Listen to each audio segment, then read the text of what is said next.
पहली खबर चीन के जांगजियाजी शहर से है, जहां दो पहाड़ों के बीच बंधी एक पतली रस्सी पर 21 स्लैकलाइन वॉकर्स ने हैरतअंगेज कारनामा कर दिखाया। जांगजियाजी के नेशनल फॉरेस्ट पार्क में हर साल स्लैकलाइन वॉक होती है। इस बार भी ये प्रतियोगिता हुई, जिसमें चीन, France, Spain, Japan, Costa Rica जैसे देशों के 21 स्लैकलाइन वॉकर्स ने हिस्सा लिया। स्लैकलाइन वॉकर्स ने इसमें हिस्सा लेते हुए करीब 1000 मीटर की ऊंचाई पर 120 मीटर लंबी रस्सी पर वॉक किया। और जब ये सब कुछ हो रहा था तो लोग हैरान रह गए। लोगों ने दांतों तले उंगली दबा ली।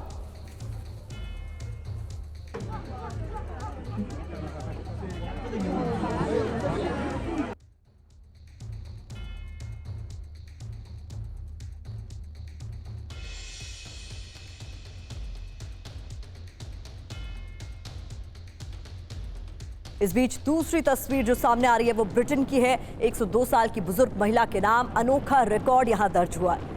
मैनेट बेली नाम की महिला ने अपने जन्मदिन पर स्काई डाइविंग की और इसके बाद वो ब्रिटेन की सबसे उम्रदराज स्काई डाइवर बन गई। मैनेट बेली ने अपनी इस उपलब्धि से एक संस्था के लिए चैरिटी भी की और स्काई डाइविंग से मिले 10 लाख रुपए को एक संस्था को दान भी किया।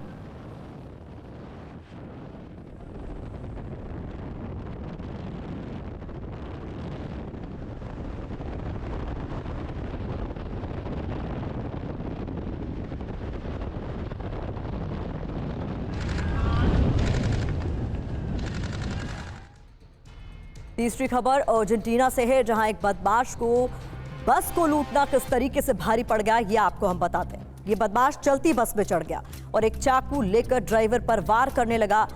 बदमाश बस को कब्जे में लेने की कोशिश कर रहा था, लेकिन तब तक बस में सवार लोग आगे आ गए और बदमाश को वहां से भगा दिया। इस हमले में ड्राइवर को हालांकि मामूली चोट आई है, लेकिन बदमाश को किस तरीके से बस में मौजूद यात्रियों ने भगाया उसकी तस्वीरें देखिए।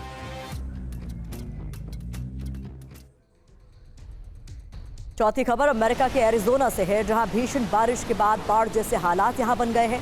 एरिजोना के हवासू क्रीक में नदी नाले उफान पर आ गए हैं। जिस समय इस इलाके में बाढ़ की स्थिति बनी उस समय हजारों टूरिस्ट वहां मौजूद थे। आनन फानन में रेस्क्यू ऑपरेशन शुरू कर दिया गया और वहां मौजूद टूरिस्ट को यहां से सुरक्षित निकाला गया।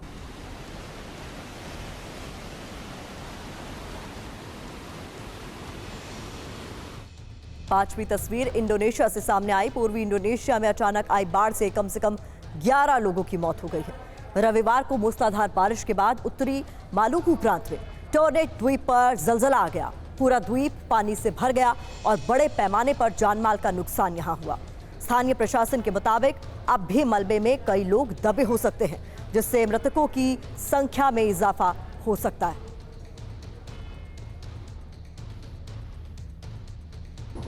छठी तस्वीर इस बीच त्रिपुरा से सामने आई है, जहां भीषण बाढ़ का कहर देखने को मिला। बाढ़ प्रभावितों को राहत पहुंचाने के लिए वायुसेना ने कमान संभाली। वायुसेना के Mi-17 हेलीकॉप्टर ने गोमती जिले में मोर्चा संभाला और कई गांव में राहत सामग्री लोगों तक पहुंचाई।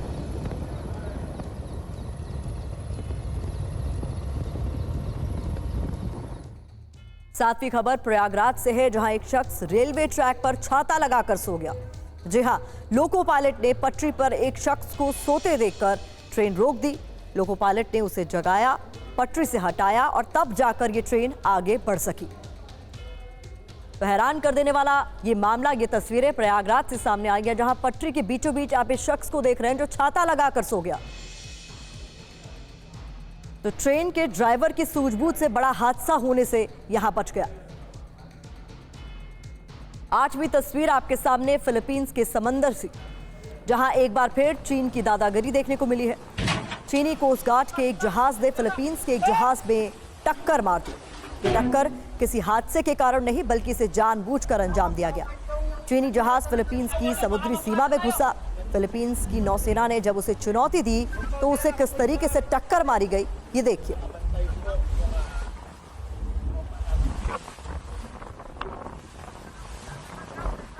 खेरसॉ में रूस की विध्वंसक बमबारी से जुड़ी हुई एक खबर। यूक्रेनी बेस पर फैब 500 बम गिराए गए हैं। गाइडेड बम से यूक्रेनी सेंटर के तबाह होने की ये तस्वीरें इस बीच आपके सामने।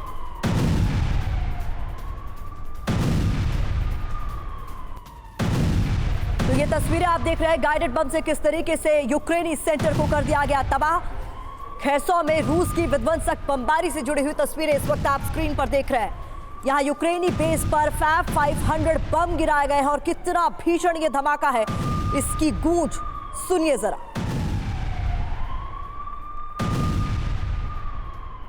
रूसी हमलों के बाद की बड़ी बैठक को लेकर भी जानकारी मिल रही है। ज़ेलेंस्की इस वक्त एक अहम बैठक कर रहे हैं सैन्य प्रमुखों के साथ। ये महत्वपूर्ण बैठक ज़ेलेंस्की की ओर से की जा रही है। रूस पर पलटवार की इस दौरान माना जा रहा है कि रणनीति तैयार की जा सकती है।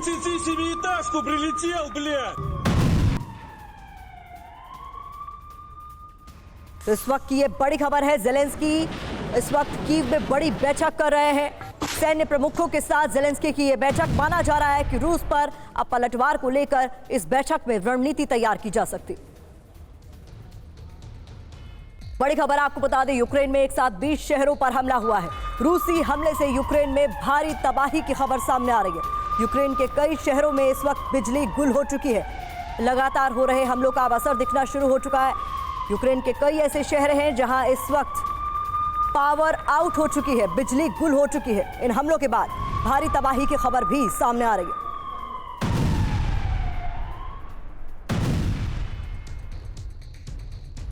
रूस की ओर से यूक्रेन के अलग अलग इलाकों को टारगेट किया गया। वो कौन से इलाके हैं जिन पर हमला किया गया, ये जानना समझना आपके लिए जरूरी है। तो वो इलाके आपके सामने हम रख रहे हैं, उनकी डिटेल।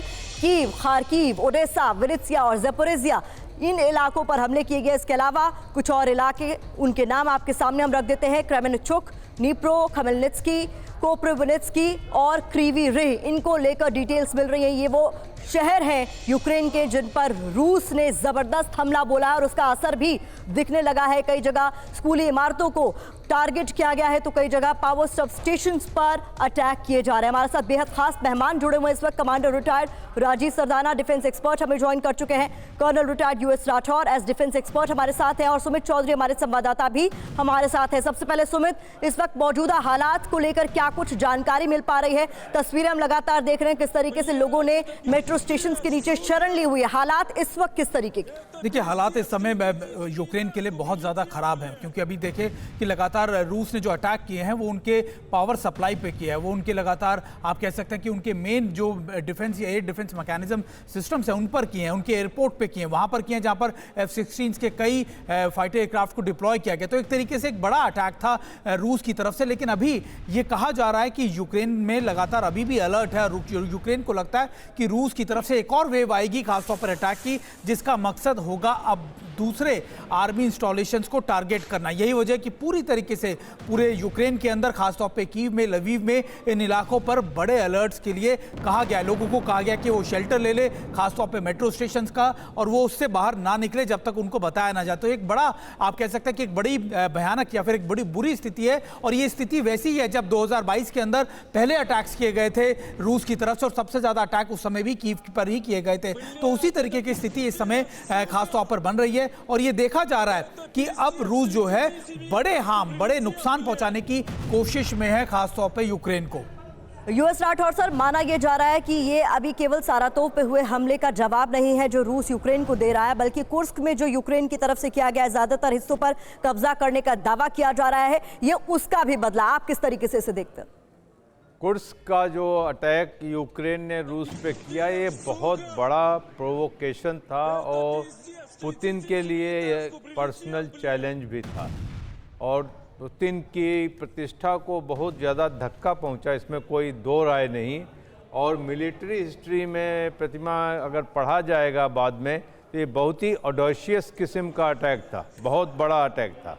तो इसके लिए आप सही कहते हैं कि ये कोई सारातोव का अटैक का बदला नहीं है, ये है विंटर स्ट्रेटजी जो रूस की थी यूक्रेन के प्रति कि हम यूक्रेन को सर्दियों में ठिठुरा देंगे। जी। वो चीज इन्होंने इसको थोड़ा बड़ी बात आप कह रहे हैं, फोन कर दिया है। बड़ी बात आप कह रहे हैं। और देखिए सर, इस बीच रूस यूक्रेन के बीच जिस तरीके से जंग के हालात है, वॉर जोन में पहुंच गया है टीवी 9 भारतवर्ष। खार्किव के युद्ध क्षेत्र में टीवी 9 संवाददाता विपिन चौबे की मौजूदगी है। बम बारूद के बीच टीवी 9 संवाददाता विपिन चौबे एक एक रिपोर्ट हम तक पहुंचा रहे हैं और सीधा मैं उनका रुख करना चाहूंगी जो कि खार्किव के फ्रंट लाइन से हमें ज्वाइन कर रहे हैं। सबसे पहले hats off to you Vipin, अपना बहुत ख्याल रखते हुए बताइए इस वक्त किस तरीके के मौजूदा हालात यूक्रेन में है, क्योंकि यूक्रेन के कई सारे शहरों पर जोरदार हमला रूस की तरफ से बोला गया। देखिए, आज रात 3 बजे से लगभग ये हमले हो रहे हैं और टीवी 9 भारतवर्ष की मौजूदगी खार्किव के बिल्कुल फ्रंट लाइन है और हमसे महज 5 किलोमीटर दूर रशिया का वो बॉर्डर है जहां पर रह रहकर यूक्रेन पर हमले किए जा रहे हैं। देखिए, हम जिस जगह पर खड़े हैं ये सेव्रोडोनेट्स्क का इलाका है। मैं 2 तस्वीरें आपको दिखाऊंगा, 2 एलिमेंट, एक वो बंकर जिसमें रहकर यूक्रेनी फौज इस युद्ध को लड़ रही है और दूसरा वो ब्रिज जिसके टूटने से खार्किव बच गया, यूक्रेन बच गया, क्योंकि जब फरवरी 2022 में प्रतिमा लड़ाई हुई थी तो इसी ब्रिज के सहारे जो रशियन फोर्सेस थी वो यूक्रेन में घुसने की कोशिश कर रही थी। और आपको हम बताते चले कि यही ब्रिज जो सैकड़ों साल पुराना ब्रिज है, इस ब्रिज को यूक्रेनी फोर्सेस ने तोड़ डाला और तोड़ने के बाद रशियन फोर्सेस को वापस लौटना पड़ा। एयर के जरिए जितने सिपाही, जितने सोल्जर्स यहां पर आए थे वो अटैक करने में कामयाब रहे। उनको निकालने में कुछ महीनों का वक्त लगा, लेकिन आपको बिना वक्त जाए किए जल्दी से हम उस सेव्रोडोनेट्स्क के ब्रिज पर लाकर दिखा रहे हैं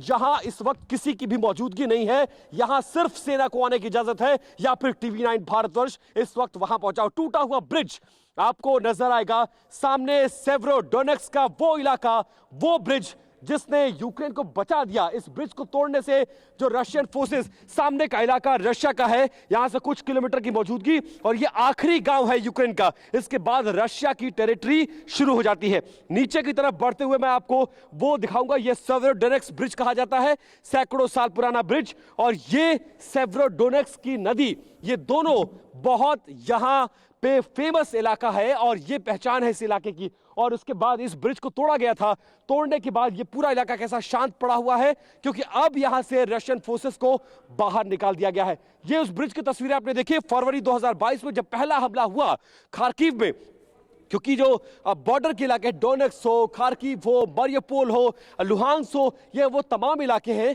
जहां पर रशियन फोर्सेस ने कब्जा कर लिया था। लेकिन इस इलाके को खाली कराया गया और इस ब्रिज को तोड़ते हुए रशियन फोर्स जो टैंक्स, आर्म्स, एम्यूनिशंस के साथ यहां पर आ रही थी उसको रोक दिया गया। अब हम आपको सेना के वो बंकर दिखाने के लिए लेकर चलते हैं। आगे की तरफ जब आप जाएंगे, जहां पर हमारी गाड़ी खड़ी है उसके बगल में आपको सेना का वो बंकर नजर आएगा। मैं उसकी तस्वीरें अब आपको दिखाने जा रहा हूं। जहां पर सामने की तरफ आइए वीरेंद्र, मैं उसकी तस्वीरें आपको दिखाने जा रहा हूं जहां पर सेना यहां पर मोर्चा संभाले हुए बैठी है और हम आर्मी की उस टेरिटरी में हैं जहां पर सिविलियंस को जाने की इजाजत नहीं होती है। जंगलों के अंदर कैसे रास्ता बनाया गया है, जंगलों के अंदर फौजें कैसे रहती हैं, जंगलों के अंदर कैसे मोर्चा संभाला गया है और किस तरह से फौज खुद को बचाती है, वो तस्वीरें हम आपको अब आगे दिखाने जा रहे हैं। इस तरह कोई रास्ते से होते हुए हमें आगे बढ़ना होगा। और वीरेंद्र, मैं अपने कैमरा पर्सन से कहूंगा थोड़ा स्लिपरी है, इसलिए बहुत ध्यान से, बहुत इत्मीनान से, क्योंकि आपके हाथ में कैमरा है और आपके पास थोड़ा सा वेट है, इसलिए बचना होगा। ये पूरा इलाका कहा जाता है कि लैंड माइन से पूरा फुल ऑन था और अब वो ब्रिज की तस्वीर देखिए जिसको तोड़कर यूक्रेन को बचाया गया। उस ब्रिज के निचले इलाके में है, यहीं पर माइंस को लगाया गया और उस ब्रिज को उड़ा दिया गया। अब आपको लिए चलते हैं यहां पर जहां पर टैंक्स हैं, आर्म्स हैं, एम्यूनिशंस हैं, उस इलाके में। अब आप देखिए यहां पर क्या है। सबसे पहले पेड़ों के अंदर इस तरह की चौकियों को बनाया जाता है और इन चौकियों को कैसे जालियों से ढका गया है वो हम आपको दिखाने की कोशिश करें। ये देखिए, अब इस तरह की जालियां लगाई गई है कि ऊपर से अगर ड्रोन से ये चौकी, ये बूथ, ये इलाका, ये बंकर अगर आइडेंटिफाइड भी कर लिया गया तो फिर यहां पर बॉम्ब ना गिर सके। और उस बम को इस तरह की जालियां लगाई गई हैं जो जालियां इसको रोक लेती हैं। अब सवाल यह है कि इन बंकरों में पहुंचा कैसे जाए, मोर्चा कैसे संभाला जाए, उसकी तस्वीरें मैं आपको दिखा रहा हूं। देखिए, इस तरह के नाले बनाए गए हैं, ये नालों से होते हुए फौजें अपने बंकर तक जाती हैं और ये वो इलाका है देखिए जहां से अगर सामने से जब रशियन फोर्सेस आती हैं तो इस तरह से सामने से यहां पर यूक्रेनी फोर्स मोर्चा लेती है और यही इसी मिट्टी के बोरों के सहारे अपने आप को बचाती है और सामने निशाना लगाती है। फिर उसके बाद अब आपको जो मैं बंकर में जाने का रास्ता दिखा रहा हूं, कैसे नाले बनाए गए हैं और इन्हीं नालों में छिपते छिपाते इस तरह से दुश्मन से बचते हुए कैसे फोर्सेस देखिए अपने बंकर में दाखिल होती हैं। ये बंकर में जाने का रास्ता। अब सवाल ये पैदा होता है, अंदर की तस्वीरें दिखाएंगे। अब फौजें ऐसे मुश्किल हालात में, जंगलों में, इस बियाबान में जहां कुछ भी नहीं है, वहां रहते कैसे हैं? देखिए क्या क्या है यहां पर। देखिए कॉफी के मग्स आपको नजर आएंगे, वो गैस जिस पर खाना बनाया जाता है, पानी की बोतलें आपको यहां पर नजर आएंगी। इसके अलावा वो गोलियां जो हैं जिनको खाकर भूख नहीं लगती है, और दूध के पैकेट्स आपको नजर आएंगे, वो बर्तन जिसमें खाना खाया जाता है, सेना जिस मग का इस्तेमाल करती है, ये सारी चीजें आपको यहां पर बिखरी पड़ी नजर आएंगी, क्योंकि अब ये इलाका थोड़ा सेफ जोन में काउंट होता है। अब मैं आपको अंदर लिए चलता हूं। ऊपर से आपको ये लगेगा भी नहीं कि नीचे कुछ भी हो सकता है। ऊपर से जाली है, पेड़ पौधे हैं, और इसको ऐसा ढका गया है कि किसी को अंदाजा भी ना हो कि यहां पर फौजें छिपी हो सकती हैं। ये अब अंदर बंकर की तस्वीर है। अगर मैं अंदर जाकर छिप जाऊं तो दिन के उजाले में भी मेरे कैमरे की अगर लाइट ना जले प्रतिमा, तो आप जज नहीं कर सकते हैं कि अंदर कोई हो सकता है। जैसे ही दुश्मन की आहट मिलती है, इसी तरह के बंकरों से फौजें निकलती हैं बाहर की तरफ, और उसके बाद गोलियों की तड़तड़ाहट, क्योंकि अंदर अब जगह नहीं है। अंदर, अच्छा अंदर की तस्वीरें हम आपको एक बार दिखाने की कोशिश करते हैं। वीरेंद्र जरा कैमरा लेकर अंदर आइए। यहां दो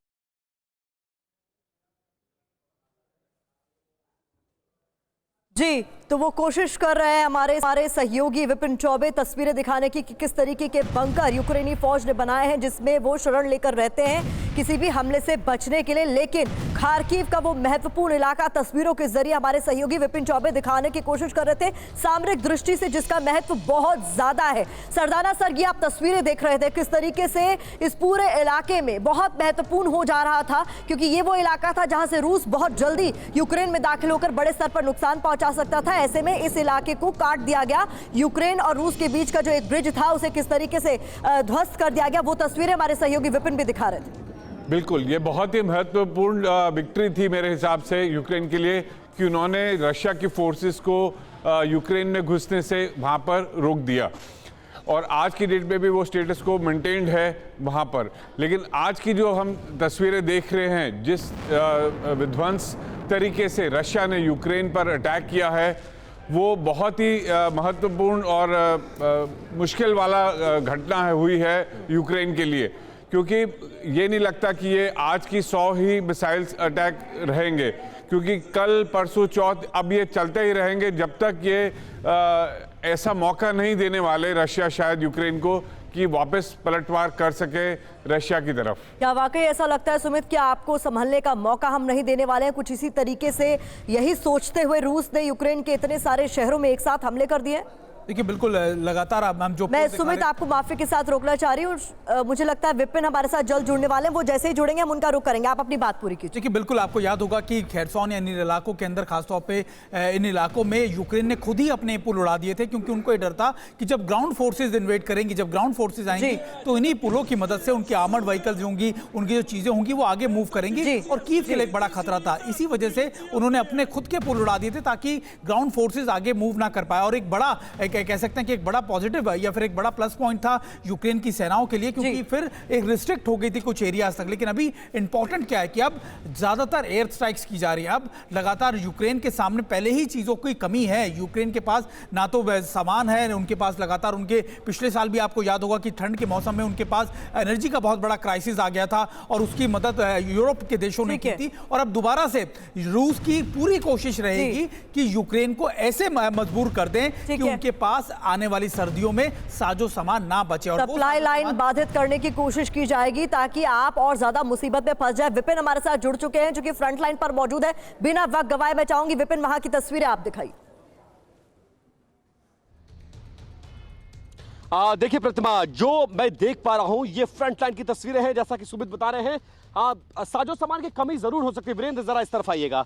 लेकिन अभी जो यहां पर मोर्चे पर, क्योंकि हम फ्रंट लाइन के उन इलाकों में गए हैं प्रतिमा जहां पर गोलीबारी हो रही है, टैंक्स, आर्म्स, एमुनिशन से कमी हमें नजर नहीं आ रही है। और एक गोला अगर रशिया की तरफ से आकर गिरता है तो 5 गोले मारे जाते हैं। आप समझिए कि वो फौज जो अपनी सरजमी को पिछले 2 साल से बचा रही थी, आज की तारीख में वो फौज रशिया के इलाकों में घुसकर लड़ाई कर रही है और रशिया के इलाकों पर लगातार कब्जा करते हुए आगे बढ़ती जा रही है। हम देखिए बॉर्डर के इलाके में हैं और यहां से इस तरह से जो जंग में मोर्चा ली हुई है फौज, उसकी तस्वीरें दिखा रहे हैं।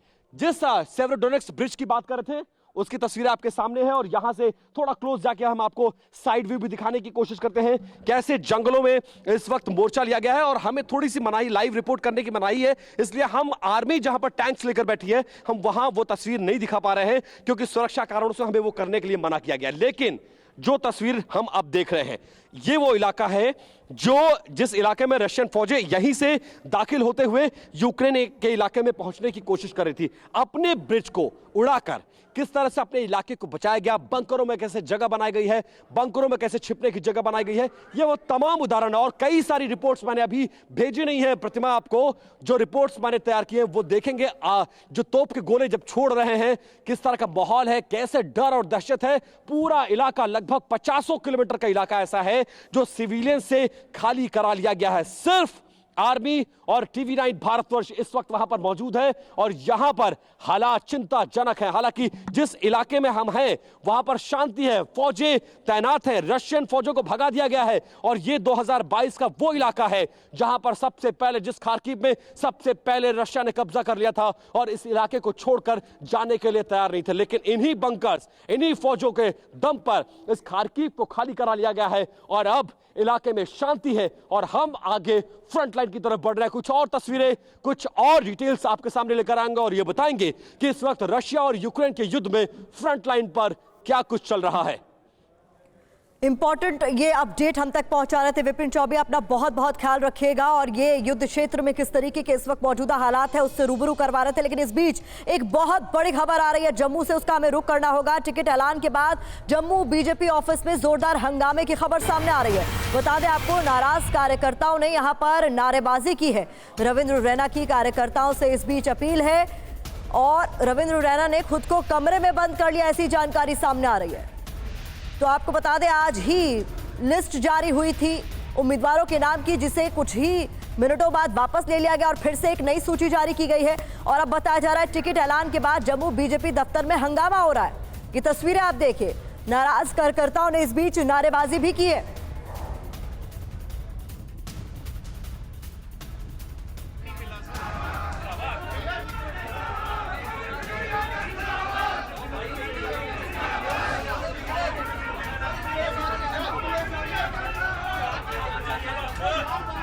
ऐसी स्थिति नहीं आनी चाहिए। मैं सभी कार्यकर्ताओं से व्यक्तिगत पर्सनल बात करूंगा और मैंने पहले भी सभी कार्यकर्ताओं से बात की है। मैं सबका सम्मान करता हूं। एक एक करके सभी कार्यकर्ता मेरे पास आइए, मैं सभी कार्यकर्ताओं से बात करूंगा। सब कार्यकर्ता मेरे हैं, मेरे भाई हैं, हमारी बहनें हैं, नौजवान हैं। सबकी इज्जत है, सबकी बात होगी। प्लीज मेरा आप सबसे निवेदन है, मेरा आप सब साथियों से निवेदन है, हमें अनुशासन में रहते हुए कार्य करना है। अनुशासन भारतीय जनता पार्टी के कार्यकर्ताओं की सबसे बड़ी पहचान है। मैं सबसे बात करूंगा, मैं सबसे बात करूंगा, एक एक कार्यकर्ता, हर एक कार्यकर्ता से मैं बात करूंगा। मैं हर एक कार्यकर्ता से बात करूंगा, हर एक कार्यकर्ता से बात करूंगा। हमें मैंडेट नहीं मिला सर।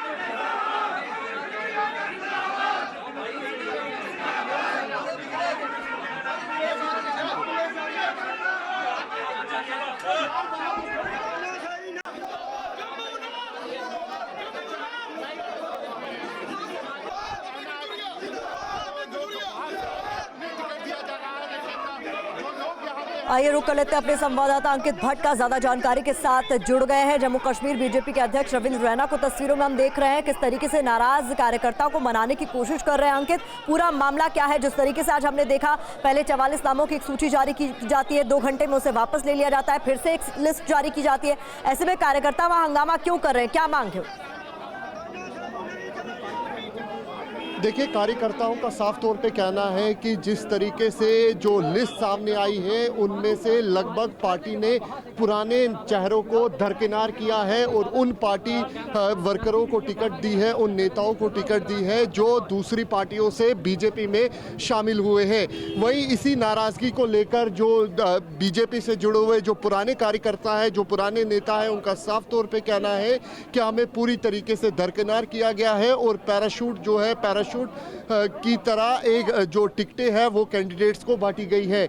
उसी बीच में लगातार हंगामा होता रहा बीजेपी कार्यालय के अंदर, लेकिन बीजेपी के अध्यक्ष रविंद्र रैना खुद यहां पर आप देखिए लगातार मीडिया से यहां पर बातचीत करते हुए नजर आ रहे हैं। खुद उन कार्यकर्ताओं से अभी कुछ देर पहले मिले हैं जो लगातार रविंद्र रैना से मिलने की मांग कर रहे थे।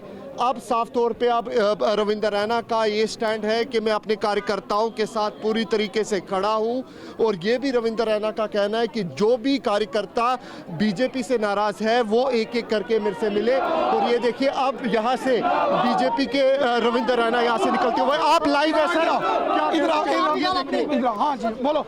ये देखिए किस तरीके से अब बीजेपी के अध्यक्ष रविंद्र रैना उन कार्यकर्ताओं से मिलते हुए नजर आ रहे हैं जो पार्टी से नाराज थे। लगातार अब ये तस्वीरों में साफ तौर पे देख सकते हैं कि किस तरीके से यहाँ पर बीजेपी के अध्यक्ष जो है रविंद्र रैना वो लगातार उन कार्यकर्ताओं से मिलते हुए नजर आ रहे हैं। ये साफ तौर पे आप देखिए अब रविंद्र रैना भी बाहर निकले हैं अपने ऑफिस से और उन कार्यकर्ताओं से मुलाकात कर रहे हैं, उन कार्यकर्ताओं से बातचीत कर रहे हैं जो इससे पहले पार्टी से साफ तौर पे नाराज होते हुए दिख रहे थे। जी बहुत शुक्रिया इस तमाम जानकारी के लिए। तो बीजेपी दफ्तर जम्मू से हमारे सहयोगी अंकित भट्ट अपडेट दे रहे थे कि किस तरीके से कार्यकर्ताओं की नाराजगी सामने आ रही है। कि तस्वीरें आप देखिए, आज ही जम्मू कश्मीर चुनाव को लेकर बीजेपी की ओर से लिस्ट जारी की गई है। पहली जो लिस्ट जारी की गई थी उसमें 44 नाम शामिल थे, लेकिन कई ऐसे बड़े पुराने चेहरे थे जिनको टिकट नहीं मिला था और माना जा रहा है यही एक बड़ी वजह है कार्यकर्ताओं की नाराजगी की। जब टिकट वापस जिन नामों का ऐलान किया गया था, जब सूची वापस ले ली गई, दोबारा एक सूची जारी की जाती है 15 नामों के साथ और उसके बाद ये तमाम कार्यकर्ता बीजेपी मुख्यालय, बीजेपी दफ्तर पहुंच गए जम्मू में, जोरदार हंगामा कर रहे हैं और कह रहे हैं पैराशूट कैंडिडेट्स को चुनावी मैदान में उतारने की तैयारी इस बार कर ली गई है जो उन्हें कबूल नहीं है। रविंद्र रैना को आप देख सकते हैं नाराज कार्यकर्ताओं को समझाने की कोशिश करते हुए उन्हें देखा जा सकता है।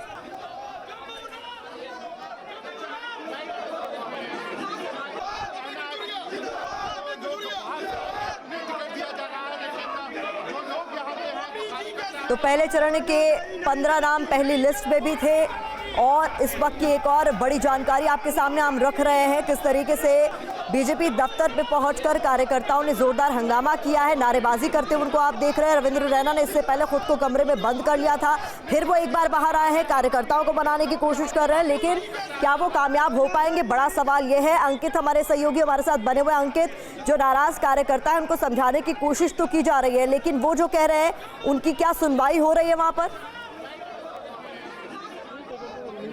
बिल्कुल सुनवाई हो रही है और तस्वीरों में आप देखिए कि रविंद्र रैना साफ तौर पे आप टीवी स्क्रीन पे भी देख सकते हैं कि किस तरीके से यहाँ पर रविंद्र रैना जो है वो उन कार्यकर्ताओं से मिल रहे हैं और उनका साफ तौर पे कहना है कि जो जितने भी कार्यकर्ता नाराज हैं उनसे यहाँ पर मिलने की कोशिश की जा रही है। हमारे साथ बीजेपी अध्यक्ष रविंद्र रैना मौजूद है, उनसे बात करेंगे।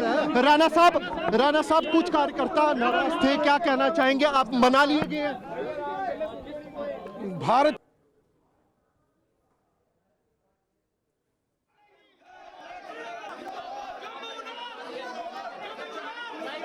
तो ये देखिए टिकट ऐलान के बाद जम्मू कश्मीर बीजेपी में जोरदार हंगामे की खबर सामने आ रही है, कार्यकर्ताओं की नाराजगी की खबर सामने आई है। भावनाओं की हम रविंद्र कद्र रैना करते क्या हैं। हमारे पास कार्यालय में बहुत सारे कार्यकर्ता आए हैं, मैं एक एक करके सभी कार्यकर्ताओं से, सभी नेताओं से मुलाकात कर रहा हूं और सबके मन में जिसके मन में जो शंका है उसका समाधान मैं करूंगा। 15 सीटों का जो लिस्ट है वो आ चुकी है, उसको लेकर क्या कहना चाहेंगे? चलिए, वो तो चुनाव की एक प्रक्रिया है, क्योंकि 27 अगस्त को पहले चरण के मतदान का नामांकन भरने की आखिरी डेट है, इसलिए वो नाम घोषित किए गए हैं।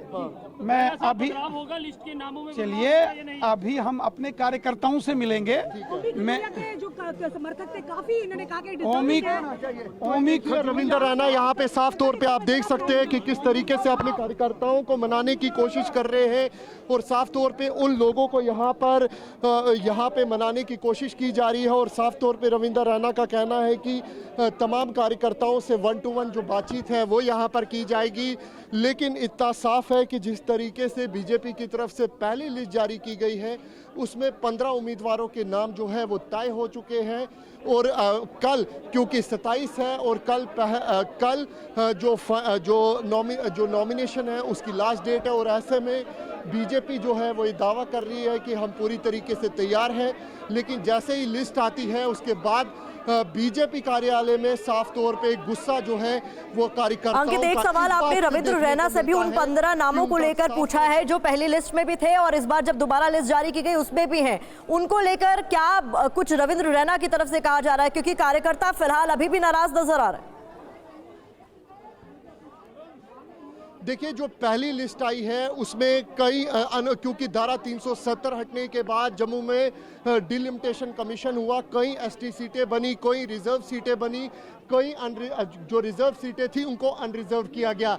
आप अभी भी देखिए रविंद्र रैना किस तरीके से लगातार कार्यकर्ताओं से मिलते हुए नजर आ रहे हैं, लगातार उन लोगों से बात कर रहे हैं और साफ तौर पे कहना है कि उन लोगों को मना लिया जाएगा जो नाराज है। लेकिन इन सब के बीच तस्वीरों में आप साफ तौर पे देखिए, ये देखिए अब रविंद्र रैना से एक बार फिर बातचीत करने की कोशिश जो है वो की जाए। अब कोई नाराजगी तो नहीं है आपको? कोई नाराजगी नहीं है। मैं भारतीय जनता पार्टी का एक बहुत ही छोटा सा कार्यकर्ता हूं और मैं भारतीय जनता पार्टी के अंदर काम करते करते मुझे 40 वर्ष हो चुके हैं। मैं पार्टी के हित के लिए, पार्टी के लिए हमेशा खड़ा हूं और आदरणीय रविंद्र रैना जी ने और हमारे संगठन मंत्री जी ने यकीन और विश्वास दिलाया है कि प्रत्येक भारतीय जनता पार्टी का एक एक कार्यकर्ता, एक एक पोलिंग बूथ का जो कार्यकर्ता है इनकी सुनी जाएगी और कार्यकर्ताओं के हित में फैसला होगा। तो साफ तौर पे आप ये देखिए सर क्या कहना चाहेंगे? भाई एक minute please please please please वो ये देखिए, चलिए भैया इधर से रविंद्र रैना यहाँ पर साफ तौर पे मिलते हुए नजर जी, आ रहे अंकित। हैं। ये टीवी स्क्रीन पे तो कार्यकर्ताओं को मनाने की कोशिश करते हुए रविंद्र रैना को देखा गया। इस दौरान कुछ कार्यकर्ता आगे भी आए और उनकी तरफ से कहा गया कि नाराजगी नहीं है, क्योंकि हमें ये आश्वासन दिया गया कि हमारी बातों को सुना जाएगा। फिलहाल शुक्रिया इस तमाम जानकारी के लिए। आगे बढ़ते हैं और बात करते हैं पाकिस्तान के बलूचिस्तान में, जहां आज एक बड़ा आतंकी हमला हुआ है। आतंकियों ने यात्री बसों को निशाने पर लिया, 10 बसों को आग के हवाले कर दिया गया। आतंकी हमले में 23 लोगों की मौत हो चुकी है। पाकिस्तान के बलूचिस्तान से ये तस्वीरें सामने आई जहां पर यात्री बसों को निशाना बनाया गया। यहां 10 बसों को आग के हवाले कर दिया गया और इस आतंकी हमले में 23 लोगों की जान चली गई। आपको बता दें पहली बार नहीं हुआ ऐसा बलूचिस्तान में, पहले भी इस तरीके के हमले हो चुके हैं। अप्रैल 2024 में नौशुकी के पास 9 लोगों की हत्या कर दी गई थी। इसके अलावा जानकारी सामने आ रही है अक्टूबर 2023 में भी ऐसा हुआ था। केच जिले में 6 मजदूरों की गोली मारकर हत्या कर दी गई थी। इसके अलावा अप्रैल 2015 में 20 मजदूरों को मौत के घाट उतार दिया गया था। तो इससे पहले भी कई बार बलूचिस्तान से ऐसे मामले सामने आ चुके हैं। बांग्लादेश में एक बार फिर से हिंसा भड़क उठी है। अर्धसैनिक सहायक बल छात्रों के बीच झड़प की खबर सामने आ रही है। अर्धसैनिक सहायक बल ने छात्रों की पिटाई की। गुस्साए छात्रों ने सचिवालय का इस बीच घेराव कर लिया। मोहम्मद यूनुस पर छात्रों की अनदेखी का आरोप भी लगाया जा रहा है। तो एक बार फिर से बांग्लादेश से ये तस्वीरें सामने आ रही है। छात्रों का गुस्सा साफ तौर पर नजर आ रहा है। तो कुछ दिन शांत रहने के बाद बांग्लादेश एक बार फिर से हिंसा की आग में जल उठा है। बांग्लादेश में जगह जगह हिंसक झड़प हो रही है। ढाका में हालात बेहद तनावपूर्ण है। यहाँ लगातार हिंसा हो रही है। छात्र और अर्धसैनिक सहायक बल, जिसे अंसार वाहिनी कहते हैं, आमने सामने है। सिविल ड्रेस में पुलिस अधिकारी भी छात्रों पर सख्ती बरत रहे हैं। छात्रों ने मोहम्मद यूनुस की अंतरिम सरकार के खिलाफ इस बीच मोर्चा खोल दिया है। छात्रों ने अपना विरोध जताते हुए सचिवालय का घेराव भी किया, जिसके बाद छात्रों और अर्धसैनिक बलों के बीच जोरदार झड़प की तस्वीरें भी सामने आई। अब आपके लिए ये समझना भी जरूरी है कि छात्रों ने मोहम्मद यूनिस के खिलाफ एक बार फिर से मोर्चा क्यों खोल दिया है। छात्रों की नाराजगी की वजह क्या है, ये भी जल्दी से आपके सामने डिटेल्स रख देते हैं। बता दें, यूनिस के खिलाफ छात्रों ने किस तरीके से मोर्चा संभाला। देखिए, छात्रों से किया गया वादा पूरा नहीं हुआ है, इस बात का गुस्सा उनमें है। छात्रों की मांगों की अनदेखी से भड़का है छात्रों का गुस्सा। इसके अलावा छात्रों की पिटाई के खिलाफ भी जबरदस्त नाराजगी वहां है। तस्वीरें हमने आपको दिखाई थी। अर्धसैनिक सहायक बल छात्रों के बीच झड़प की तस्वीरें भी इस बीच सामने आई है, जिसकी वजह से गुस्सा बढ़ता जा रहा है। छात्रों ने की अंतरिम सरकार के खिलाफ विरोध की अपील। और देखिए, जो डिटेल्स मिल रही हैं, लगातार छात्रों की का यही कहना कि उनकी अनदेखी हो रही है, जो उनकी मांगे हैं उस पर ध्यान नहीं दिया जा रहा है। और ऐसे में अब ये जो तस्वीरें सामने आ रही हैं उसमें साफ तौर पर विरोध झलक रहा है। बढ़ते आगे, अगर आपकी उम्र 20 साल से कम है और आप मोबाइल फोन का इस्तेमाल जरूरत से ज्यादा करते हैं तो ये अलर्ट करने वाली खबर आपको जरूर देखनी चाहिए। इन दिनों मोबाइल फोन हर किसी की लाइफस्टाइल का हिस्सा बन गया है। मोबाइल फोन से होने वाले खतरों पर पहले भी अध्ययन हुए हैं, लेकिन एक नई स्टडी सामने आई है जो 20 साल से कम उम्र के युवाओं पर की गई है। कैलिफोर्निया यूनिवर्सिटी की एक स्टडी से खुलासा हुआ है कि 20 साल से कम उम्र के जो युवा मोबाइल फोन का जरूरत से ज्यादा इस्तेमाल करते हैं, उन पर हार्ट अटैक आने का खतरा ज्यादा होता है। जर्नल ऑफ इंटरनल मेडिसिन में ये रिसर्च दरअसल प्रकाशित हुई है। शोधकर्ताओं ने 4318 युवाओं पर रिसर्च की और इसी के बाद ये निष्कर्ष निकाला गया। स्टडी में ये निकलकर सामने आया कि ज्यादा मोबाइल फोन देखने से नींद और शारीरिक गतिविधियां कम हो जाती है, जिसकी वजह से दिल का दौरा पड़ने की आशंका कई गुना ज्यादा बढ़ जाती है। कैलिफोर्निया यूनिवर्सिटी के शोध से कुछ और जानकारियां भी सामने आई है। रिसर्च से ये पता लगा है कि जिन लोगों ने ज्यादा समय तक मोबाइल फोन या टीवी पर समय बिताया, उनमें दिल से जुड़ी बीमारियों की आशंका 26% ज्यादा थी। वहीं ऐसे लोगों पर हार्ट अटैक या स्ट्रोक की आशंका 16% ज्यादा पाई गई है। रिसर्च में यह भी पाया गया है कि ज्यादा मोबाइल फोन इस्तेमाल करने का खतरा सिर्फ 20 साल से छोटी उम्र के लोगों के लिए ही नहीं, बल्कि 30 साल की उम्र के लोगों में भी इसका असर देखा गया है। इस रिसर्च में एक और बात सामने आई है। रिसर्च में 54.9% फीमेल और 45.1% मेल प्रतिभागी शामिल हुए। पता लगा कि पुरुषों में महिलाओं की तुलना में 50% ज्यादा हार्ट अटैक और 56% ज्यादा स्ट्रोक का खतरा है। और आपने पूरी खबर देखी, आप इस पर सीनियर कार्डियोलॉजिस्ट डॉक्टर एम वली का क्या कुछ कहना है, ये भी सुन लीजिए। अगर स्क्रीन टाइम पर वीक 70 आवर्स से ज़्यादा हो तो वो घातक होता है, हार्ट के लिए भी, ब्रेन के लिए भी और आँखों के लिए भी और सेंट्रल नर्वस सिस्टम के लिए भी, जिससे लोगों में ट्रेमर बढ़ रहे हैं। अभी आप यंग लोगों को देखें, उनके हाथ कांपते हैं। अब आप बात कर रहे हैं 21 साल तक के बच्चों की, मैं तो 21-22 महीने के बच्चों की बात कर रहा हूँ। मेरी घर में ग्रैंड डॉटर है और वो टेलीफोन में लग जाती है। अगर उसको टेलीफोन मिल जाता है तो हम उससे छुपा के रखते हैं टेलीफोन, और उसके लिए दूसरे ऐसे खेल ला के रखे हैं जिसमें वो बिजी हो जाए। तो अगर हम बचपन से ही बच्चों को आदत डाल देंगे टेलीफोन से खेलने की, तो वो 2-2.5 साल तक पूरा टेलीफोन चलाना सीख जाएंगे। और आजकल यही हो रहा है। और फिर आप उनको टेलीफोन या इवन टीवी स्क्रीन भी इसमें शामिल है, तो अगर आप उनको अच्छा वाला मोबाइल फ़ोन नहीं देंगे तो वो फिर प्रोटेस्ट करेंगे, डिप्रेशन में चले जाएंगे।